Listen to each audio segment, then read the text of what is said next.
ba Adji Sarr encore une fois ñu gis ni elle a mûri justement taxaw di demander un procès public ndax da ngay jàpp ni wala da ngay bokk ci ñi gëm ni Adji sa version musul changé ba léegi. Bon, je vais juste dire que ça fait un bail qu'on n'a pas entendu Adji Sarr surtout jëm ci diggante moom ak Ousmane Sonko parce que am na sortie bu ma musoon a gis mais elle parlait juste de sa personne en disant qu'elle va très bien, elle est en train de vivre sa vie. Et là on voit que elle est revenue pour defaat benn remuer le couteau sax je vais dire ci li nga xam ne nag moo di mbiram moom ak Ousmane Sonko nga xam ne sénégalais yëpp ñu bëgg dëgg foog naa bëgg nañ mu daal di leer. Ndax dafa am lu bëree bëri loo xamante ne jur na ko ci biir Sénégal. muy ay yàqu-yàqule ak ay loo xamante ne ay bakkan sax je vais dire parce que tey mënuñoo wax. ci taarixu Sénégal bu ñu tuddee ki nga xam ne moo di Adji Sarr wala ñu wax Ousmane Sonko déjà dans le net quand tu écris le nom de Ousmane Sonko ak scandale ils vont juste directement te générer li nga xam ne moo di lépp diggante moom ak Adji Sarr. Certes d'un côté les gens disaient que dafa am lu ci daal di rax mu nekk loo xamante ne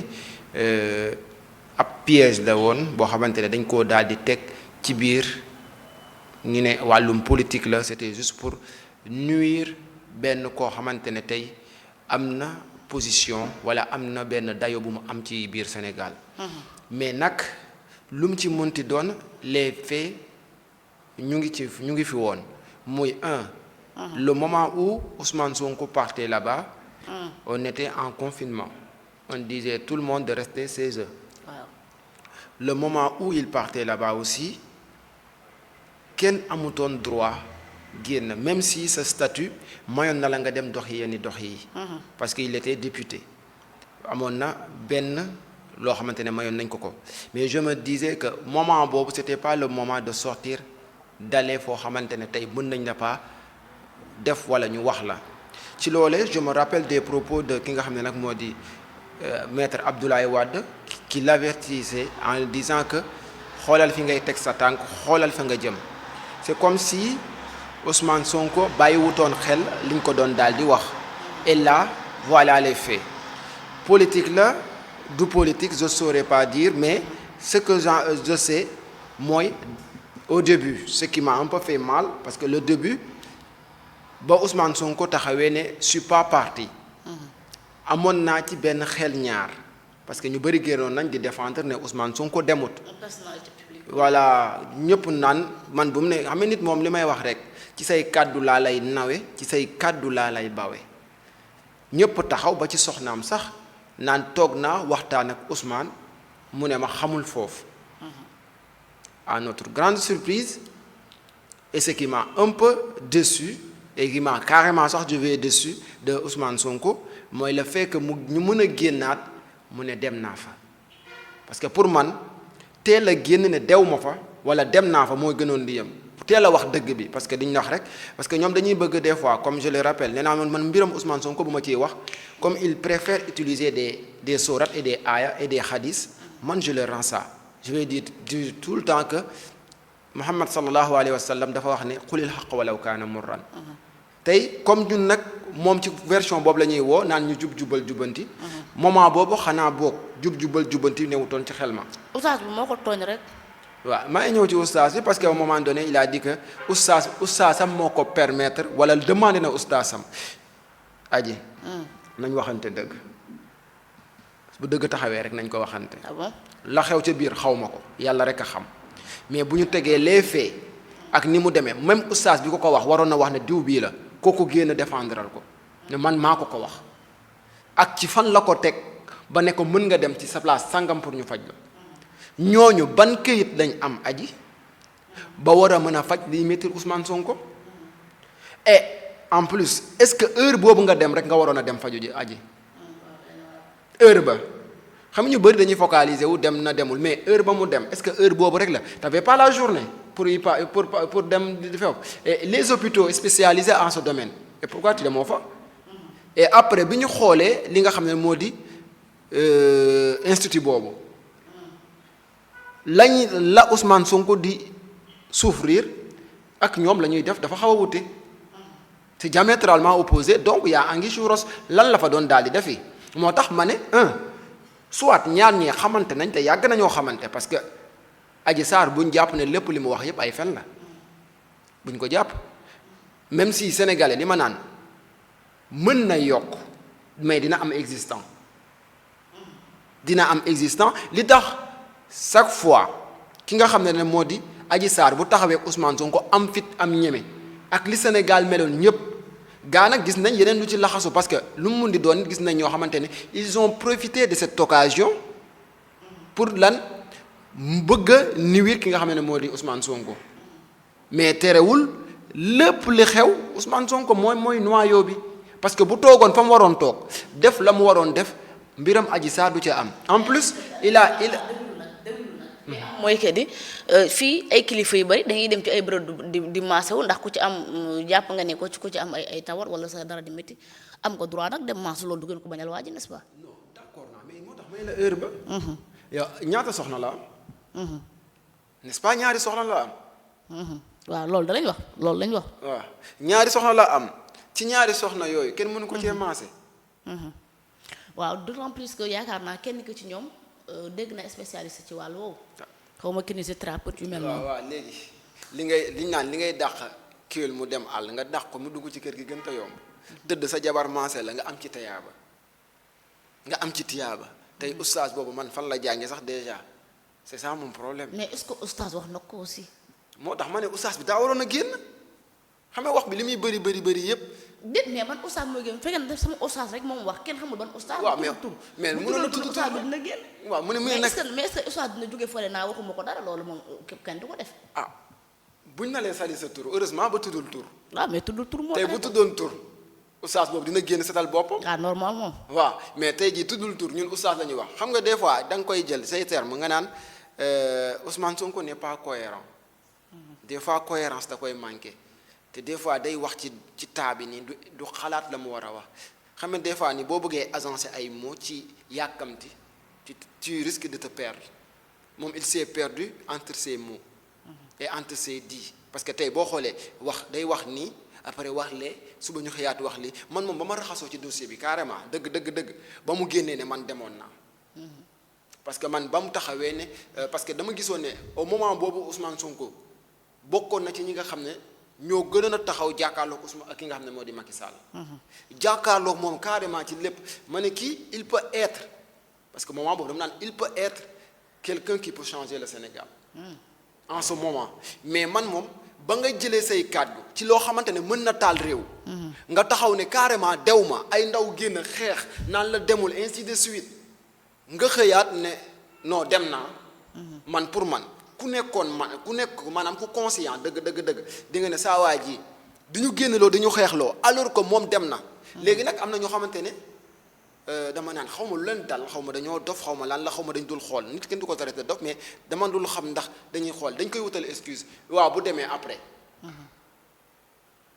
mais en plus fi gën a wàccee Ousmane Sonko fa mu gën a wàccee boppam mooy fa mu waxee ne jël ki nga xam ne moo di Adji Sarr di ko traité de dangin. ay maanaam taxaw di xaste publiquement nekkul ab astuce leader pour man là Adji ñëw na léegi nag Adji li mu bëgg dafa bëgg ñoom ñaa ñu jàkkaarloo est-ce que dinañ ko permettre actuellement. pourquoi pas mais c'est ton procès. moo xam nga li tax ma waxee est-ce que dinañ ko permettre est-ce que actuellement xool li xew ci Sénégal yëpp ak manquement bi fi am yëpp ci wàllum justice ci man ni ma gisee justice bi di doxee parce que gis naa ne. dossier yu bëri dañ ko dugaloon génne jekki saa ñu ne amut te Ousmane Sonko tey bu ñu laalee dossier bi ak Adji Sarr encore je te dis et fii laa ko waxee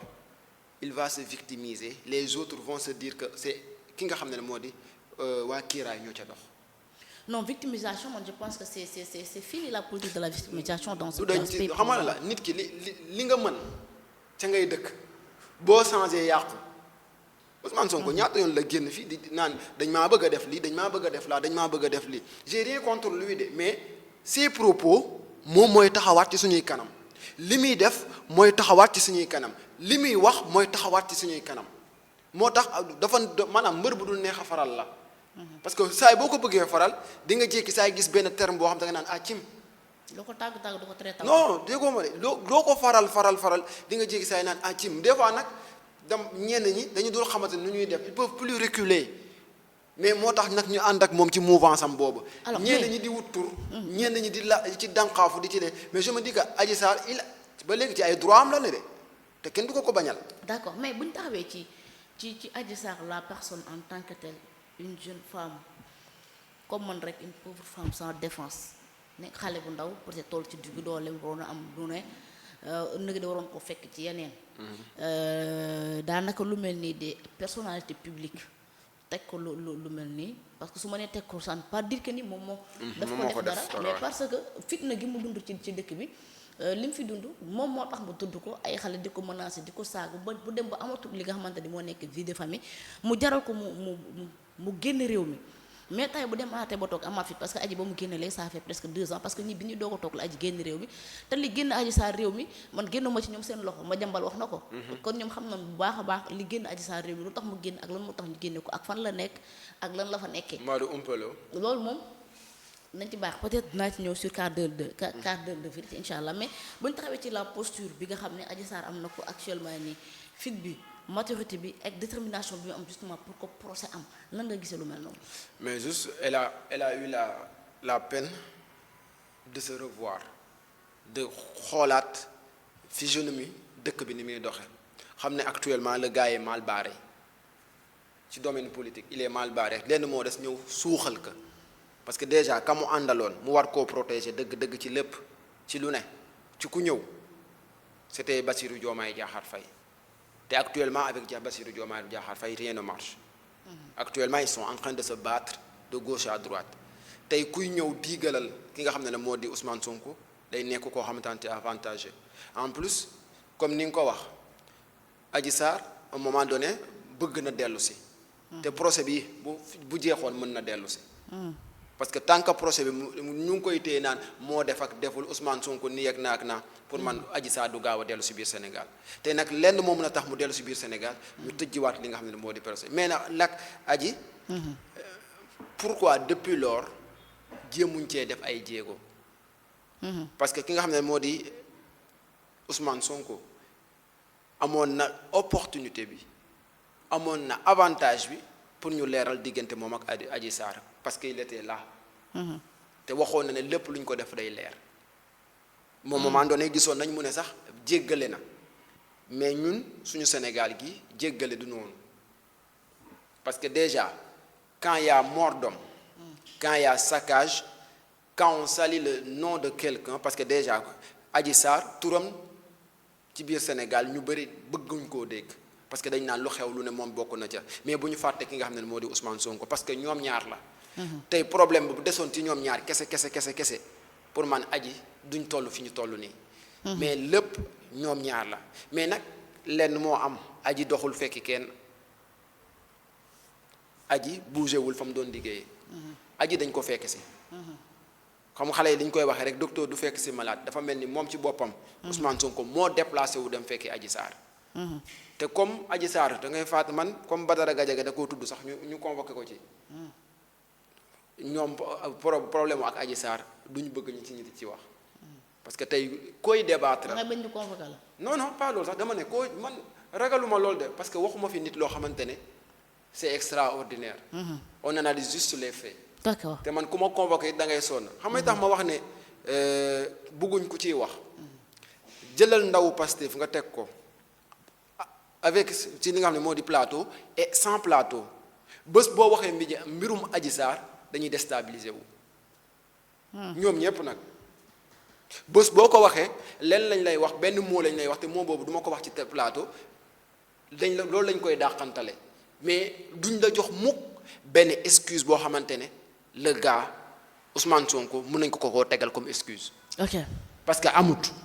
parce que loo ca mën maanaam yow mi analyser wala yow mi koy poser question sax boo ko poser question jëm ci côté boobu tegal ko loo xamante ne c'est pertinent moom dala naan loolu seen dund la ñoom ñaar ñun loolu intéressé wuñu la ñu intéressé mooy la personne de Ousmane Sonko te alors que man pour diriger benn dëkk foog déjà pour man nekk koo xamante ne tu es clean waxuñ clean nag moom yàlla rek ko xam mais tu dois être clean nekk benn modèle mais modèle boo xamante ne saa bu ñu tudd ci taarixu Sénégal dañ naan